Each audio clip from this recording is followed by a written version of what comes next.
arbitration. So let me give you an example. 2009, there's a lovely case, I think, in Arkansas. El Farah v. Syed. I think I have the case name right. So an imam is terminated by his mosque because they don't like his sermons. The reason I like this case, sometimes I say to myself, ooh, can we do that too? Because I'm sitting in shul sometimes, in synagogue on Saturday, and I'm like, I'd love to give that guy the hook. In any event, so they terminate him. They don't like his sermons. They just don't think they're very good. And what does the imam say? He says the same thing a rabbi would say. Anybody? First thing he says is, I like where you're going. First thing he says is, what do you mean my sermons are great? Didn't you hear them? They're fantastic. You must have been sleeping. Okay, good. So that's what he says. They say he's wrong, and he files suit for breach of contract in court. Now a court is being asked to determine whether or not the sermons are good or bad.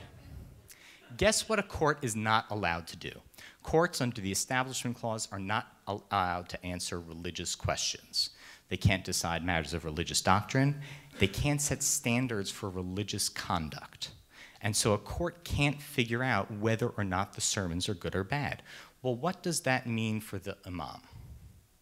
That means the court dismisses his case, and he's got nowhere to go to sue, because there's no adjudicative forum that can resolve the question at issue in the case.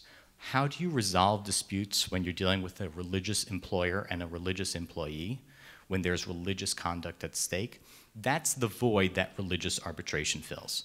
When you sign an arbitration agreement, even if you're dealing with a religious dispute, the arbitrators can decide the religious dispute. They're not the government.